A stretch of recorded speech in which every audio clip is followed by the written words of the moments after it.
right, so some exercises I want you to focus on for increasing the strength around your knee, trying to challenge the position of your knee in versus just simply doing exercises where your knee gets either a little bit past your feet or stays in a semi-bent position.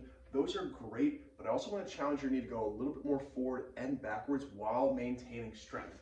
So the first exercise is just simply a goblet squat. What I want you to do is with either dumbbells, or you can do a front rack barbell position where the weight is in front of you. I want you to hold onto those dumbbells, place your heels on a small wedge or like small 2.5-pound plates. And what I want you to do is push your knees forward simultaneously as you push your butt back.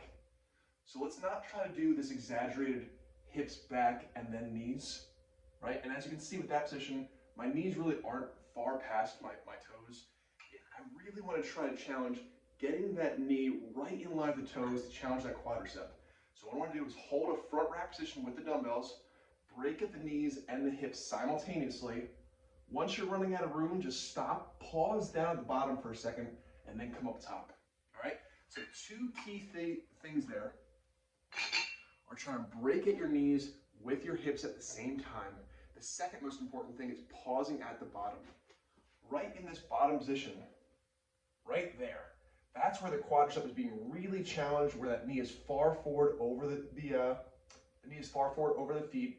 That's where we want to get nice and strong and stable and come on out. A lot of people will kind of bounce out of the hole or kind of like even kind of shoot their hips back. We want to stay down there for a second and then come on top. All right. So if you do that form squatting like once or twice a week, that'd be fantastic. The second exercise is we're going to work on that same position of me kind of moving forward over the toes with either a walking lunge or a stationary lunge. Okay, so the stationary lunge looks really typical. All I'm going to have you do, one leg in front of the next, take a semi-long stance, and I want you to push that knee forward.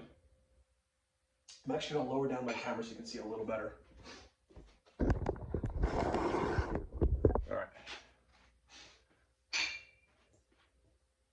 So I'm going to push that knee forward, hold for a second or two, and then back out.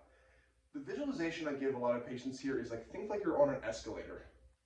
We're going a bit down and forward at the same time. You do not need a lot of weight for this exercise. If stability is a big time challenge with this exercise, what I'd say to do is hold on to one dumbbell, and you can simultaneously hold on to a fixed object nearby. So I'm taking a semi-long stance, feet are straight and flat, torso is pretty upright, and I'm going to use the escalator, going forward, pausing for a second, coming on out. If you feel like your calf or your Achilles is keeping you from pushing that knee forward, like every time you do this exercise, the heel comes up, you can take a wedge or a small plate and do the same thing. So my heel is elevated right now. I'm on that wedge. I'm on the escalator. Pause for a second. Come on back up. Once I feel like my hamstring is starting to contact my calf, I really know I've probably gone about as far as I can go. My foot is completely covered up, and I come on out. Good? So that's a very stationary version of the lunge. You can do the same one in a slightly more athletic, challenging position, which I think is great for athletics, where you do the same motion, but now I'm going to walk it out. I'm going to slowly turn my body towards whatever leg is in front of me.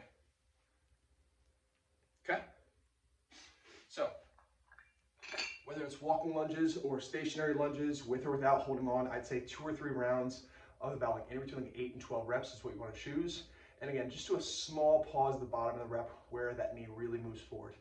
All right, next exercise is going to be the straight-legged deadlift. This one is definitely really challenging for pushing the knee straight backwards. I would say start with a really light load. You can start with just dumbbells or just the bar, and here's what it is. You were showing me a Romanian deadlift where the knees are soft bend. You keep that soft bend, you push your butt back and forward. Fantastic exercise for the hamstring.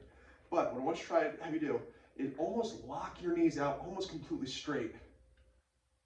Right? So my knees are pretty locked out here and going up and down. If you feel like that is just too challenging to do, like you can't quite get your knee to lock out straight,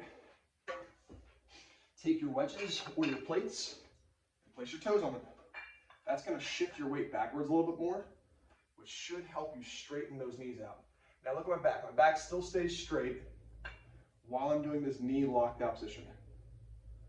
Go really nice and slow, because if this is a movement pattern that feels really kind of strange to you, I do not want you to hurt your hamstrings or your lower back. Just going slow, and like other exercises in that challenging bottom position, I'm pausing for a second, and come back up, right? So I'd say is, the straight-legged deadlift is not something I like to go super heavy with because the position is so challenging. If you want to do your Romanian deadlifts first and then cool down with like 2 rounds of like dumbbell straight-legged deadlifts, I think it's a great idea. Or you can just do it on an alternative day, okay? Next thing I want to do is some calf strengthening. So calf strengthening, we're going to do 1 bent knee and 1 straight knee, but single leg stance, all right? So single leg stance to really make sure that you have good strength and stability off the push-off phase of your foot and ankle when you're doing jumping, running, skipping, any kind of athletic motion. So here's what it is. We're going to use step. You can hold on to something one-legged, so I'm going to show you this leg's kicked off. I'm going to drop my heel all the way down with my knee nice and straight, and then come all the way back up. You're going to find with a single leg calf raise, you really do not need much weight at all. So you can hold onto a dumbbell in your hand while you hold onto a fixed object, all the way down and all the way up. No bouncing, pause at the bottom for 2 or 3 seconds, and then come up on your tippy toe. Really important with that exercise that you do not roll your foot to the outside. We want to come up onto that big toe like a ballerina, and then all the way down slow and keep that heel down. Lock that knee out nice and straight, okay? So we're working off the push-off phase so you can actually jump really appropriately. Second exercise, exact same thing, but with a bent knee, all right? For these exercises, I like higher reps. Think like 8 to 15 to even 20 repetitions, and think about doing this like, you could probably do calves probably like twice a week if you want to. Cool? The bent knee, same thing. I'm gonna keep a bend in my knee the entire time, right? So I keep a small bend in my knee the entire time. And same parameters. I'm going to drop down low, hold it for a second or two, then come on up top. Okay? I'm telling you, man, single leg calf raises, you're going to need hardly any weight. With my body weight, I could probably just do this and have that be the workout. But I would say do each leg for about 2 rounds, 8 to 20 repetitions twice a week would be a great way to go. Those are your exercises I would have you try to incorporate into your strength building routine in combination with your athletics. And let me know how it goes.